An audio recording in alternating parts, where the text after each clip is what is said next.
coisa aí. Fala alguma coisa aqui. Você tá me ouvindo aí? Tô bem penteado aqui.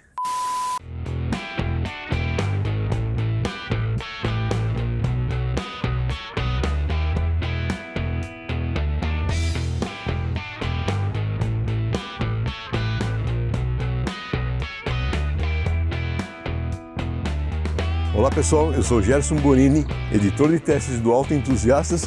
Estamos aqui, hoje é dia 2 de janeiro de 2024 e já estamos começando a gravar alguns vídeos, trazer informações para vocês. Então se você ainda não é inscrito no nosso canal, aproveite agora, se inscreva aí e acompanhe o nosso trabalho. Muito obrigado. Mas vamos lá, nós estamos aqui com o Renault Megane E-Tech. É um carro 100% elétrico. A marca Megane já esteve no Brasil, foi produzido por 5 anos lá na fábrica de São José dos Pinhais, na região de Curitiba. E agora a Renault volta com a marca Megane, importando este SUV diretamente da França. É SUV porque ele tem 180 milímetros de altura livre do solo. O desenho desse veículo, eu vejo, sinceramente, um hatch. Tem 4,2 metros de comprimento total. Um entre-eixo de 2,685. É um carro bonito. Na traseira, aqui na parte dianteira, essa parte de iluminação toda em LED, a parte da luz de rodagem diurna, eles alternam bastante essa parte de brilho com o preto brilhante, as capas dos retrovisores externos pintados em preto, o teto também pintado em preto, dá até a impressão que o carro teria um teto solar, que na verdade ele não tem, mas fica um carro bem bonito mesmo. Eu gostei do estilo desse carro e mais do que gostar do estilo, eu gostei do conforto, de como que ele é andando. Vamos conhecer um pouco mais.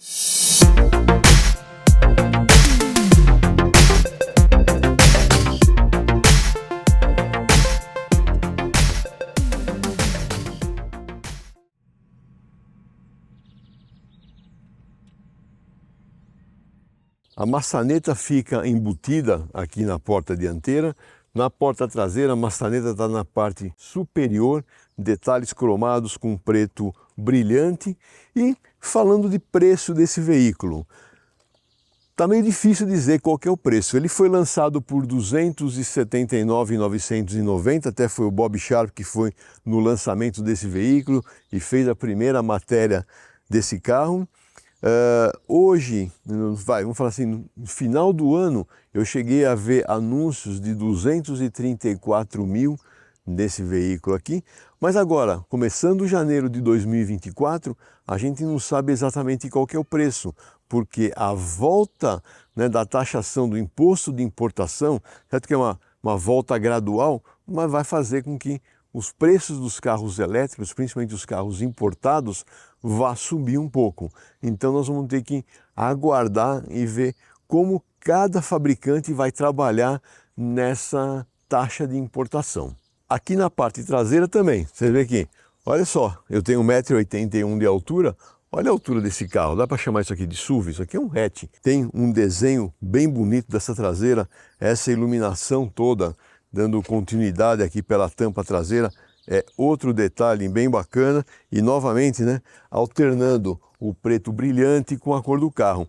Lembrando que esta cor vermelha é uma cor que foi trazida pela Renault para fazer uma experiência de mercado e ela não será vendida. E na parte de abertura do veículo tem a chave presencial e ela é realmente presencial. Quando a gente se aproxima do veículo, ela já destrava o carro e a gente tem acesso aqui à abertura do porta-mala. São 440 litros nessa condição com os encostos de banco na posição normal e 1.332 hora que a gente rebate os encostos do banco. Ele não tem pneu de estepe. Como eu disse, é um carro 100% elétrico, então a única coisa que nós temos é justamente a portinhola aqui para fazer o carregamento. Tomada superior é a de corrente alternada e a tomada inferior é a de corrente contínua, que seria o tipo 2 CCS. Vantagens: A bateria tem 60 kWh de capacidade de armazenamento. Pelo terminal de corrente alternada, a gente consegue carregar com até 22 kW. E usando o carregador CCS, que é de corrente contínua, consegue até 130 kW de carga. Então, se a gente fizer uma conta de padeiro rápida, 130 kW por 60 kWh que tem a bateria, de 0 a 100%, vai um pouco menos de meia hora para fazer o carregamento total dessa carga, o que é muito bom. Esse veículo é o primeiro que utiliza uma plataforma totalmente desenvolvida para carros elétricos e faz parte da aliança entre a Nissan, a Renault e a Mitsubishi. Na parte superior, todos aqueles módulos de controle e conversor de energia, e o motor elétrico, ele entrega 220 cavalos e 30,6 kgfm de torque. É uma potência boa e um torque bom para esse tipo de veículo, para esse tamanho de veículo, que ele pesa 1.680 kg. Com isso, o desempenho é 0 a 100 km por hora em 7,4 segundos e a velocidade máxima está limitada em 160 km por hora. Mais do que o desempenho do 0 a 100 ser bom, é aquilo que eu sempre falo nos carros elétricos. O desempenho no 0 a 30, 0 a 40 km por hora, ele é muito rápido. E a retomada de velocidade também é rápida. Ele faz no 80 a 120 em 4,4 segundos. Então é bem agradável, bem gostoso de dirigir esse veículo. E olhando aqui a gente vê dois reservatórios de líquido de arrefecimento. Um aqui do lado direito, outro do lado esquerdo do veículo. Isso a gente conclui que bateria e o sistema eletroeletrônico aqui na dianteira, eles trabalham em temperaturas diferentes para buscar a melhor eficiência energética. E dentro dessa arquitetura desenvolvida especificamente para carro elétrico, olha que coisa bacana que a gente vê nesse veículo, uma solução de engenharia muito inteligente. Normalmente essas torres do amortecedor, que seria essa torre e aquela torre do lado de lá, elas têm uma certa movimentação, pequena logicamente, mas elas têm uma certa movimentação. Muitos carros de competição, eles amarram essas duas torres para dar mais rigidez no monobloco. Olha que interessante que fizeram aqui. Fizeram uma barra, essa barra preta aqui, amarrando as duas torres. Tá? Então isso melhora a rigidez do monobloco e essa própria barra, você vê que tem esses suportes aqui de alumínio fundido que eles fazem a sustentação desses módulos superiores aqui, sem ter que colocar um outro quadro ou agregar mais peso no veículo. Então eles conseguiram ao mesmo tempo dar maior rigidez no monobloco e sustentação a todo esse conjunto aqui, ó. Ele está sustentado por aqui e mais dois suportes aqui na dianteira, formando aqui, ó, um quadro em toda essa parte frontal. Bem bacana essa solução de engenharia que os engenheiros da Renault utilizaram. Na parte de rodas e pneus, o pessoal da Renault também teve uma solução bem interessante. O pneu é um 95/60/18, uma altura do flanco aqui bem alta, que isso acaba ajudando um pouco mais a trazer mais conforto para o veículo.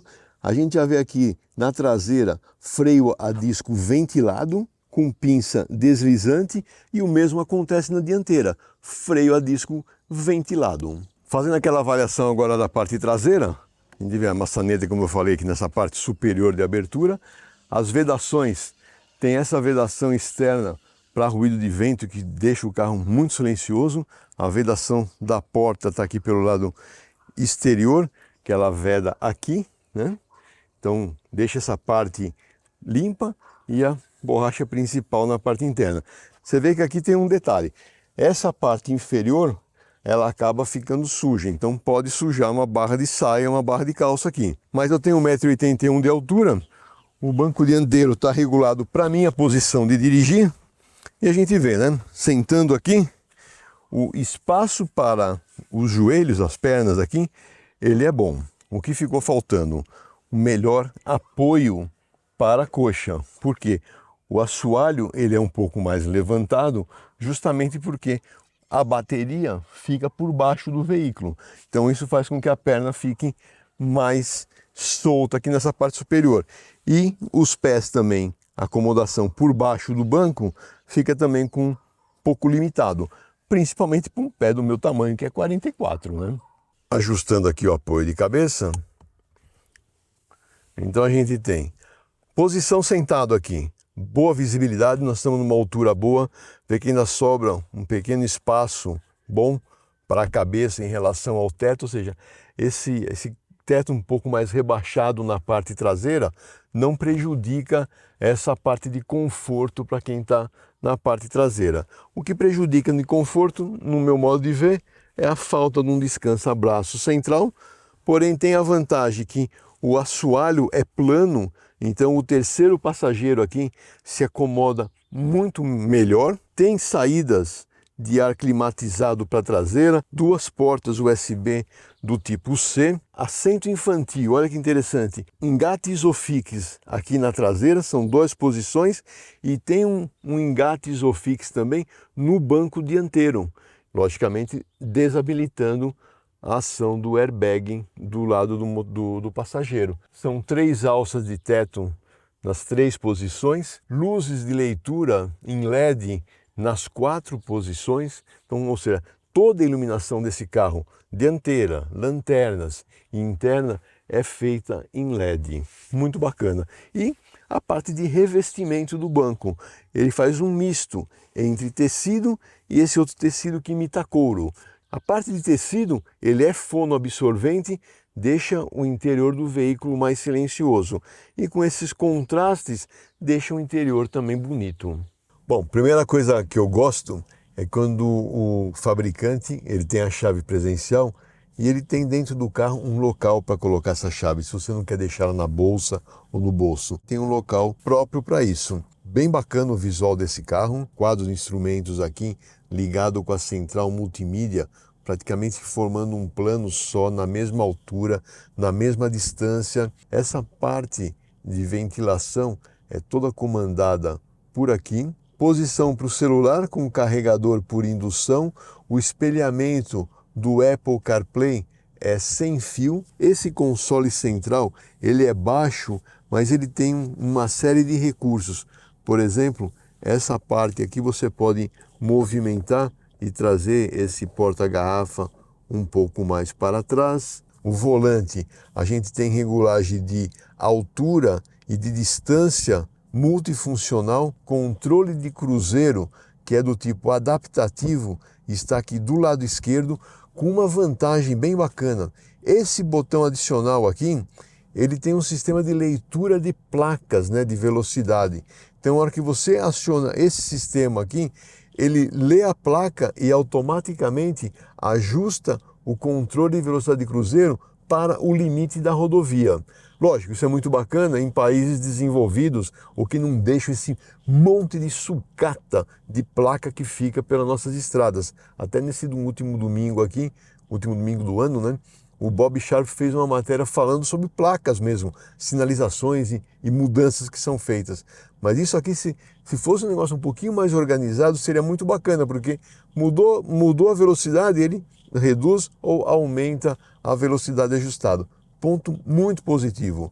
Do lado direito aqui, a gente pode mudar a visualização do quadro de instrumentos, essa aqui que é mais simples, mais limpa, ou essa outra que, além do velocímetro do lado esquerdo, aparece esse indicador de potência e ao centro eu tenho um computador de bordo que é singelo, mas tem aqui as informações principais.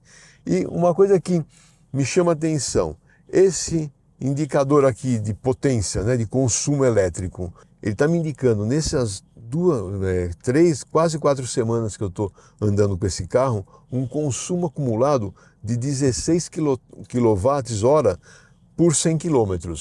Isso me dá uma conversão de 100 dividido por 16 de 6,25 km para cada quilowatt.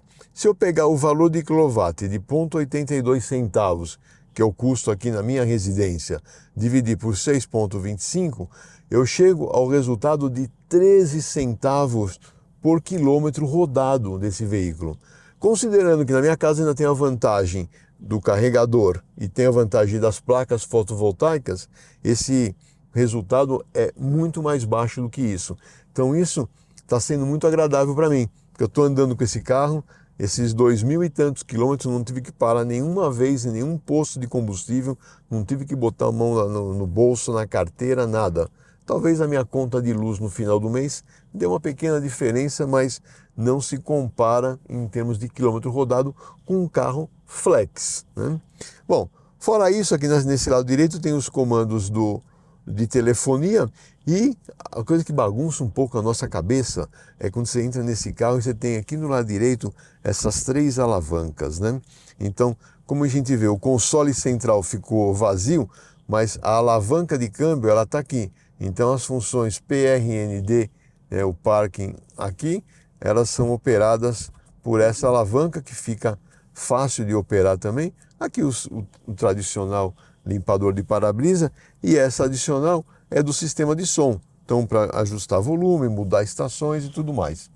Do lado esquerdo, aqui no painel, eu tenho uns comandos adicionais. Um deles é aquele de auto hold. Tem também o sistema de controle de permanência em faixa. E também a gente pode desabilitar o controle de estabilidade e tração.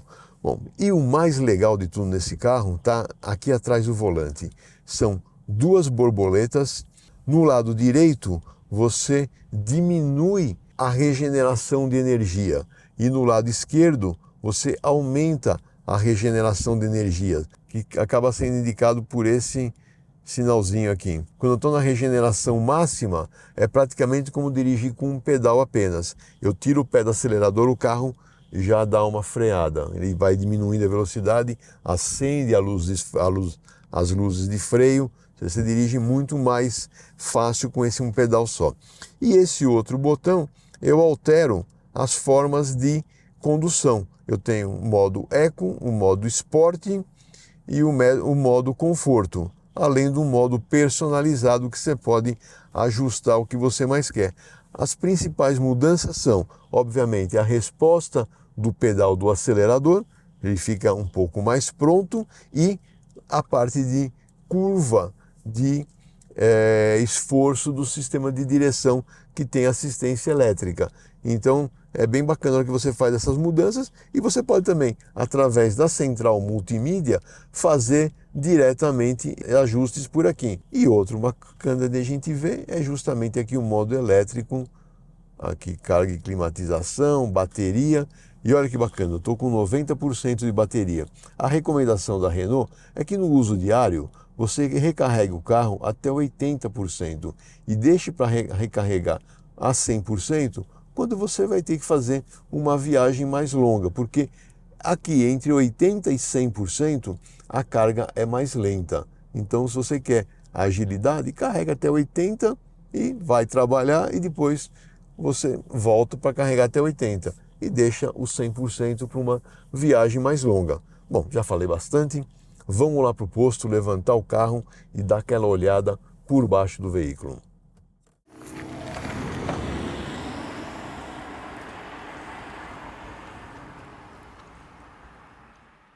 Bom, chegamos aqui no posto Avenida Sousas, em Sousas, e vamos dar aquela verificada por baixo do carro.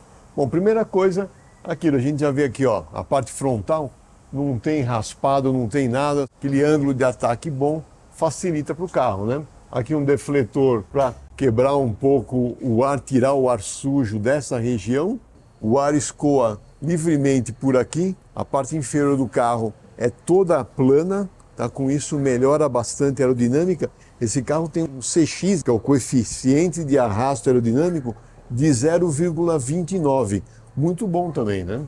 Bom, e na parte de suspensão dianteira, tem aquele convencional. Você tem aqui um subchassis que está por baixo dessa, ou por cima dessa cobertura, braço inferior de alumínio, a manga de eixo também é de alumínio, várias peças com materiais de baixo peso, né? Para melhorar um pouco o peso total do veículo. Barra anti-rolagem, suspensão do tipo McPherson, a tração é dianteira, a gente vê aqui os semi-eixos, né? A bateria está posicionada aqui sobre essa cobertura. Essa bateria ela permite 337 quilômetros de alcance com uma carga.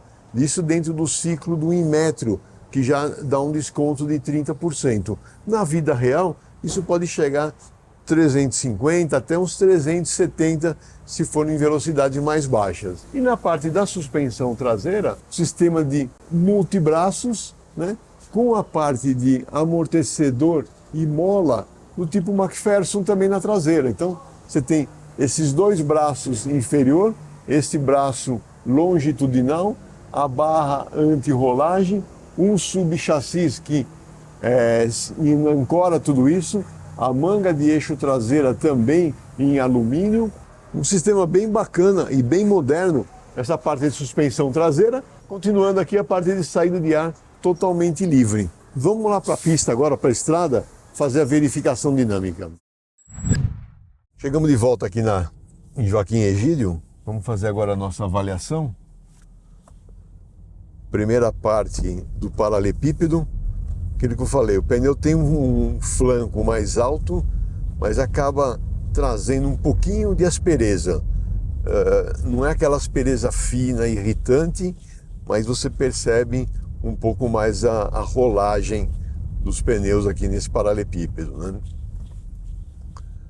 Por outro lado, a parte de movimentação, nesse trecho aqui que é um pouco mais agressivo, um pouco mais rude, você sente um pouco mais essa movimentação toda. Mas o carro e o próprio monobloco, toda aquela estruturação que ele tem, deixa ele bem estável, bem quieto assim, em termos de movimentação. E mesmo a passagem nas lombadas, a gente vê que ele passa bem equilibrado, ou seja, esse entre-eixo um pouco mais longo acaba sendo vantajoso para isso.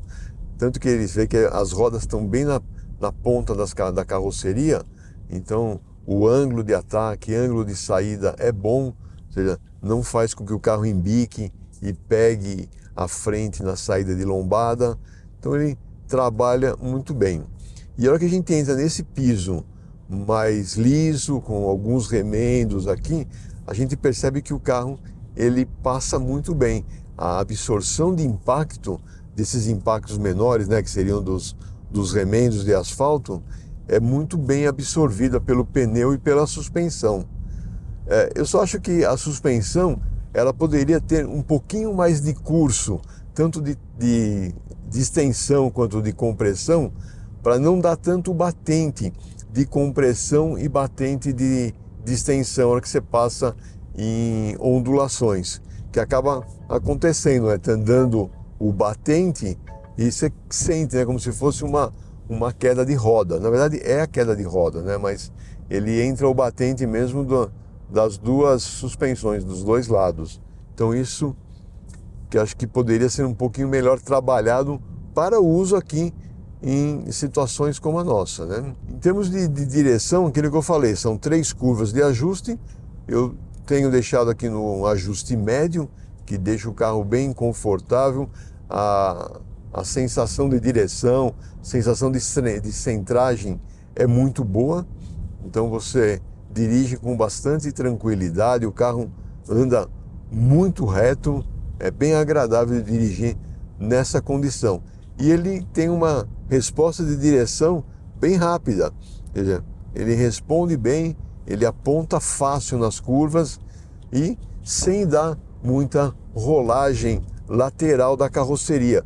Isso acaba trazendo conforto para todo mundo que está dentro do carro. Ele tem aqueles sistemas de faixa, mas tem também os sistemas de proteção, né, de alerta de colisão frontal.